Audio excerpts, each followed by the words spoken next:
समय की बात है, समय हो तो बलवान, काउदना को दिन बढ़ो तो काउदना की रात। ऐसा ही हमारे मध्य प्रदेश में जनसेवा मित्रों की समस्या है। जो जब मध्य प्रदेश में चुनाव नजदीक थे तो बीजेपी सरकार जनसेवा मित्रों को अपना सहयोग लेकर अपनी सरकार बनाई थी। और आज हमारे साथ मौजूद हैं जनसेवा मित्र दिनेश कुमार। तो आपकी क्या समस्या है, जनसेवा मित्रों की क्या सुनवाई नहीं हो रही? नमस्कार भाई। नमस्कार। मैं जनसेवा मित्र हूँ, ये मुझे नहीं पता। ये तो आने वाले वर्तमान मुख्यमंत्री हमारे मोहन यादव जी ही बता सकते हैं कि हम जनसेवा मित्र रहेंगे या नहीं रहेंगे, क्योंकि 6 माह पहले हमारी नियुक्ति हुई थी बैच 2 में। बूट कैंप के माध्यम से आईएएस लेवल के अधिकारी ने हमारा इंटरव्यू लिया था, रिटर्न एग्ज़ाम भी हुआ था। उसके बाद शॉर्ट लिस्ट करके हम लोगों को ज्वाइनिंग मिली थी। उसके बाद हम लोगों ने 6 माह पंचायत में काम किया, जिसमें लाडली बहना मुख्य रूप से सबसे अधिक उसी में काम किया है हम लोगों ने। और ये हो गया, नए मतदाताओं का सर्वे है और मतदाता जागरूकता अभियान, नुक्कड़ नाटक और समस्त प्रकार के कार्य किए हम लोगों ने। महिला चौपाल भी किए, पुरुष चौपाल भी किए। सभी तरह से काम करते हुए हम लोगों ने पूर्ण तन मन धन से अपने लगाव से कार्य किया था, जिसमें वर्तमान सरकार, अब हमारा कार्यकाल 31 जनवरी को ख़त्म हो गया है। तो हम लोग पहले शाहजहानी पार्क में 1 दिवसीय धरना प्रदर्शन पर रहे। उसके बाद जम्बूरी मैदान में 1 दिन का प्रदर्शन रहा, जिसमें सरकार ने हमारे लिए 3 दिन, हम लोगों ने सरकार के लिए 3 दिन का समय दिया था कि अगर हमारी मांगों को नहीं माना जाता है तो हम लोग फिर अनिश्चितकालीन हड़ताल पर बैठेंगे। जैसे कि सरकार ने किया था कि आप लोगों को जनसेवा मित्र जितने मध्य प्रदेश में उन्हें हम परमानेंट करेंगे। आप लोगों की 6 महीना की अवधि भी समाप्त हो गई है, तो आपको परमानेंट की कोई आशा दिख रही है सरकार के द्वारा? अभी फ़िलहाल तो गवर्नमेंट ने कोई ऐसा हम लोगों को ठोस आश्वासन ना ही दिया है, ना ही लिखित में और ना ही मौखिक में।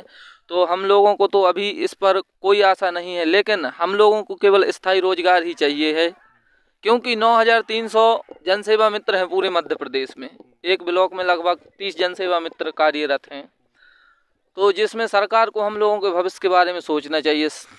कहते हैं मध्य प्रदेश में जनसेवा मित्रों की ड्यूटी 100 किलोमीटर के दायरे पे लगाई जाती थी। जो उनकी मासिक वेतन कितनी थी आपकी? वेतन नहीं था, वो हम लोगों को स्टाइपेंड देते थे, 8000 रुपये देते थे। 8000 रुपया स्टाइपेंड देते थे। इसके बावजूद 8000 रुपया में 100 किलोमीटर की दूरी कवर करते थे। इनके लिए महीने में लगभग 2-4 ही हजार बचते थे। इनमें अपना गुजारिश चला रहे थे जनसेवा मित्र, उसी को सरकार ने छीन लिया। ये तो सरकार ने बहुत गलत किया। और सरकार बनते ही इन बेरोजगार युवाओं के बारे में, जनसेवा मित्रों के बारे में सरकार को सोचना चाहिए। बिल्कुल सही कह रहे हैं भाई आप। गवर्नमेंट को सोचना चाहिए हम लोगों के भविष्य के बारे में, क्योंकि पहले जो मुख्यमंत्री थे हमारे मामा जी, उन्होंने कहा था कि आप हमारी चिंता कीजिए, आपके भविष्य की चिंता हम करेंगे। उन्होंने कहा था कि जनसेवा मित्र सरकार के आँख और कान हैं।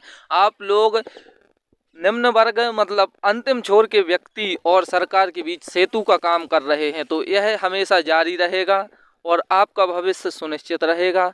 आपके लिए हम स्थायी रोजगार की व्यवस्था करेंगे, जिसमें विभिन्न MIU साइन भी करवाए गए थे हार्वर्ड यूनिवर्सिटी वगैरह से, और भी बहुत से। और मामा जी ने कहा था कि स्वामी विवेकानंद युवा केंद्र खोल के आप लोगों को स्थायी रोजगार दिया जाएगा, जिसका संचालन जनसेवा मित्रों द्वारा किया जाएगा। लेकिन वर्तमान सरकार का रुख हमें इस तरह से नहीं दिखाई दे रहा है, तो इस कारण से हम लोग जम्बूरी मैदान भोपाल में 1 दिवसीय धरना प्रदर्शन पर थे। इसके बाद अगर सरकार हमारी मांग नहीं मानती है स्थायी रोजगार की, तो हम लोग अनिश्चितकालीन हड़ताल करेंगे और स्थायी रोजगार लेकर रहेंगे, चाहे सरकार कुछ भी कर ले।